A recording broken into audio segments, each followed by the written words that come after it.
युवा चेतना के राष्ट्रीय संयोजक रोहित कुमार सिंह छत्तीसगढ़ दौरे पर पहुंचे। इस दौरान विभिन्न विषयों को लेकर अपने विचार व्यक्त किए।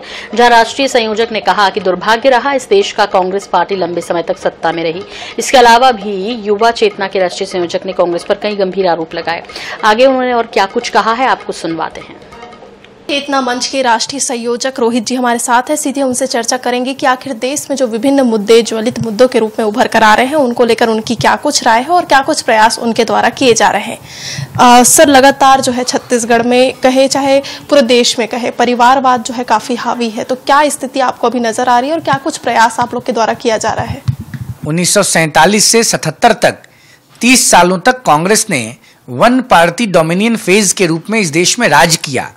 उसके बाद भी लंबे समय तक कांग्रेस लीडरशिप ही पावर में रही। कांग्रेस ने इस देश में परिवारवादी बीज को पानी और खाद देके बरगद का पेड़ बना दिया, परिवारवाद को प्रमोट कर दिया, जो बहुत निंदनीय है, जिसके खिलाफ युवा चेतना कश्मीर से कन्याकुमारी तक अभियान चला रही है।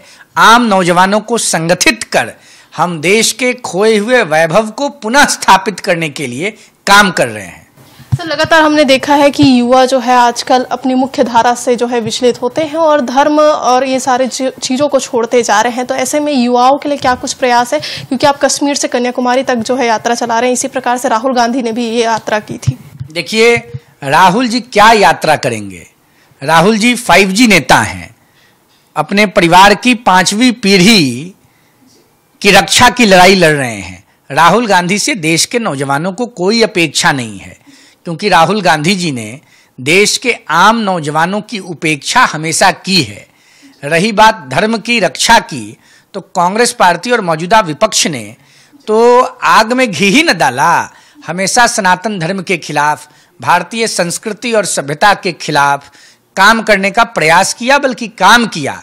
देश के नौजवानों से हम मिल रहे हैं। राम मंदिर के अलावा भारतीय जनता पार्टी के पास कोई मुद्दा नहीं है चुनाव में ले जाने के लिए।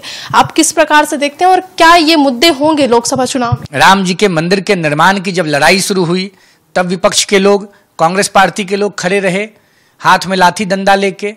जब माननीय न्यायालय में बहस हो रही थी, तब इन्होंने कहा कि भगवान राम का कोई अस्तित्व ही नहीं रहा है। जब भगवान राम के मंदिर की स्थापना हो गई, मंदिर का अनावरण हो रहा था, तब ये लोगों ने बाइकॉट अभियान चलाया। छत्तीसगढ़ में कांग्रेस की 5 साल की सरकार रही, कई युवाओं को साधने का प्रयास किया गया था, तो क्या लग रहा है इस वर्ष क्या स्थिति रहेगी लोकसभा चुनाव में?